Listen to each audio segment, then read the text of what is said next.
भारत गौरव आचार्य श्री पुलक सागर जी गुरुदेव के प्रवचन और लेटेस्ट धार्मिक भजन व कार्यक्रम निशुल्क देखने व सुनने के लिए हमारे YouTube चैनल जीन शरणम मीडिया को आज ही सब्सक्राइब करें और सबसे पहले देखने के लिए बेल आइकन पर क्लिक जरूर करें। ये जैनी लोग बड़ी गप्प लगाते हैं भाई, इतनी लंबी लंबी फेंकते हैं। ये कहते हैं कि हमारे तीर्थंकर का भोजन स्वर्ग से आता है। जब तक वो ग्रस्त अवस्था में रहते हैं इस धरती का भोजन नहीं करते। ये जैन कहते हैं कि हमारे तीर्थंकर के कपड़े स्वर्ग से आते हैं। उन्होंने बामा देवी और अश्वसेन के घर का ग्रस्त अवस्था में कुछ भी ग्रहण नहीं किया। भोजन स्वर्गों से आया, वस्त्र स्वर्गों से आए। एक पत्रकार ने कहा, महाराज ये जैनी लोग इतना लंबा लंबा क्यों फेंकते हैं कि स्वर्ग से कपड़े आएंगे, स्वर्ग से भोजन आएगा। तो मैंने कहा क्या दिक्कत है? बोले ऐसा होता है क्या जिस माँ बाप के घर में रहे वहां भोजन नहीं किया? मैंने कहा नहीं किया। एक बात बताओ, आपको भी लगता होगा कि कहीं ये अतिशयोक्ति तो नहीं है कि ज्यादा महिमा मंडन कर दिया है। एक बात बताइए, हमारे देश के एक प्रधानमंत्री हुए पंडित जवाहरलाल नेहरू, जानते हो उनका नाम? पहले प्रधानमंत्री थे। वो एक कोट पहनते थे। कोट कहां से धुल के आता था? बोलो, पेरिस से आता था।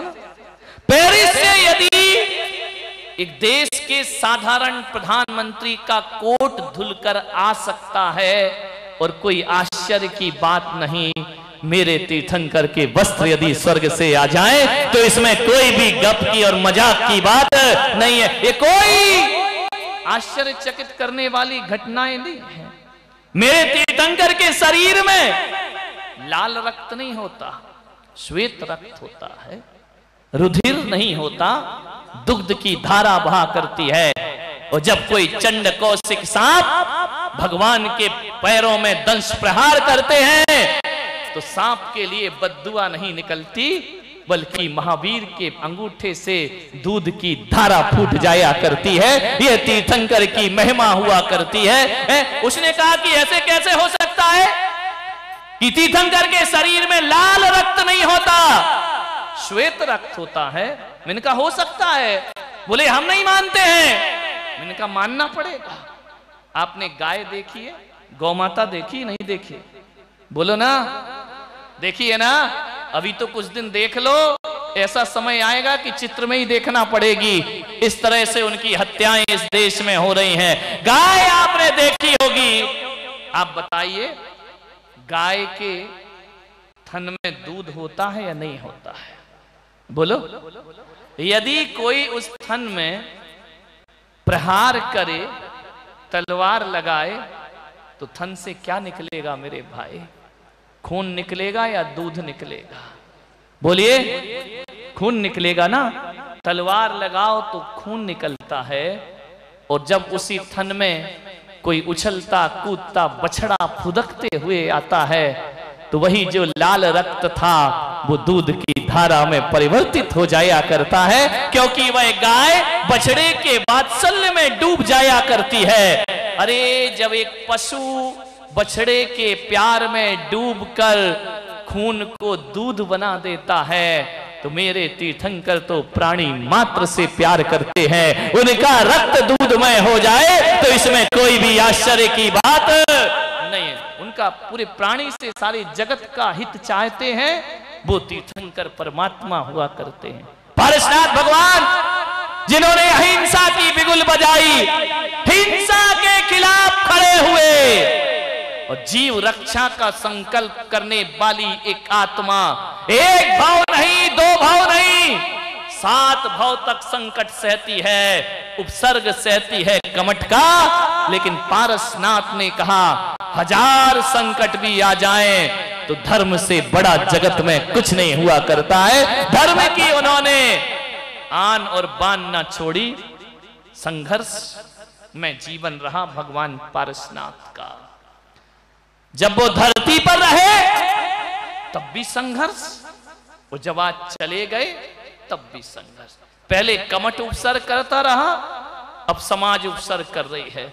जितने भी मंदिरों के विवाद हैं 80% पारसनाथ के विवाद है, ध्यान रखना। 80% अदालतों में केस, दिगंबर श्वेतांबर आपस में झगड़ा करते हैं। वो कहते हैं हमारे भगवान, वो कहते हैं हमारे भगवान। क्यों झगड़ते हो, क्यों लड़ते हो? यदि मोक्ष सप्तमी मनाना है असली में, तो मैं कहता हूं कि पारसनाथ भगवान को इससे बड़ा कोई श्रद्धा अर्पित ना होगी कि दोनों समाज अपने अपने केस अदालत से वापस ले ले। अरे तुम भी पूजा करो और हम भी पूजा करें, इसमें लड़ने झगड़ने की क्या बात है? अंतरिक्ष पारसनाथ 100 साल से ताले में है भगवान, विचार करिए। आज गोपाचल पारसनाथ, मक्षी पारसनाथ, जहां देखो वहां विवाद खड़े हुए हैं।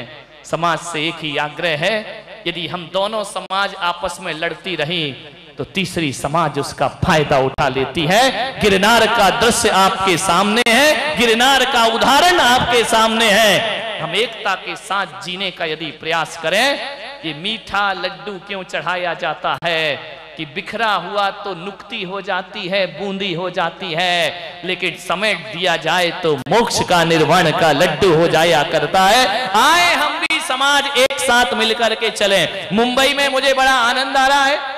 क्या दिगंबर, क्या श्वेतांबर, क्या 13 पंथ, क्या 20 पंथ, सभी लोग एक पंडाल में आकर के भगवान की दिव्य वाणी का पान कर रहे हैं। इससे बड़ा समोसरण क्या होगा भगवान का, जहां पर पशु भगवान के समोसरण में पशु पक्षी एकता के साथ बैठते हैं। ये आज ये समोसरण जो लगा है, सभी धर्मों के लोग भगवान की वाणी का पान कर रहे हैं। पारसनाथ निर्वाण महोत्सव पर एक ही सीख दूंगा आपको कि सामने वाला यदि दुश्मनी करता है तो करे, हमको कमठ नहीं बनना, हमको पारसनाथ बनकर के खड़े होना है, अपने जीवन को धन्यता प्रदान करना है। आप कहेंगे हम तो दोस्ती करते हैं, सामने वाला नहीं करता, ना करे, कोई दिक्कत नहीं।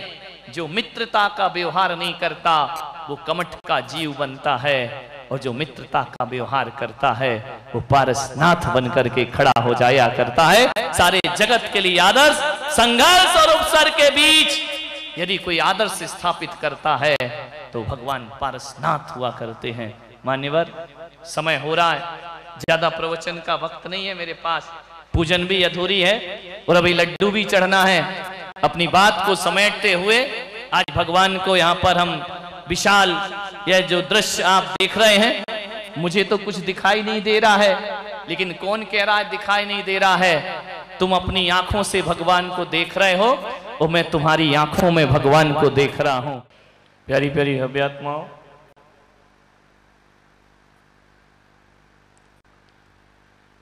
मेरा ग्वालियर में चातुर्मास था।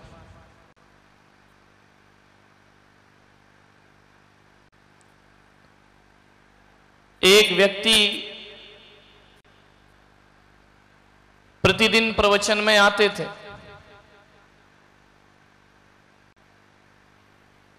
उन्होंने कहा कि गुरुदेव,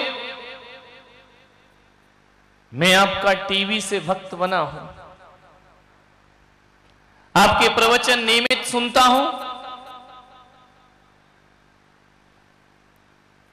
और निश्चित ही आपकी वाणी ने मेरे जीवन को बदला है।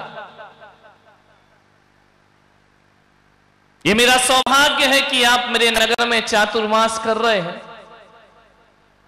बरसों से मुझे इंतजार था कि आपका चातुर्मास हमारे नगर में होना चाहिए। ये शुभ संयोग है कि मेरे नगर में आपका चातुर्मास हो रहा है। ऐसा बोलते बोलते उसकी आंखों में आंसू भर आए। मैंने कहा कि इसमें रोने की क्या बात है? बोले महाराज, बहुत सुख का अनुभव कर रहा हूं, शांति का अनुभव कर रहा हूं। तो मैंने कहा ऐसा हो क्या गया? उसने कहा महाराज, आज मैं अपने आप को बहुत गौरवान्वित महसूस कर रहा हूं। मैंने कहा सुख भी अनुभव कर रहे हो, शांति भी अनुभव कर रहे हो, गौरव का भी अनुभव कर रहे हो और आंख में आंसू भी लाए हुए हो। बोले ये मेरी खुशी के आंसू हैं। तुम इनका मेरे चातुर्मास से तुम्हें इतनी खुशी हुई? बोले नहीं, 1 वर्ष पहले मैंने आपके प्रवचन सुने और प्रवचन सुनने के बाद एक दिन प्रवचन सुना और रोज रोज सुनने का मन करने लगा।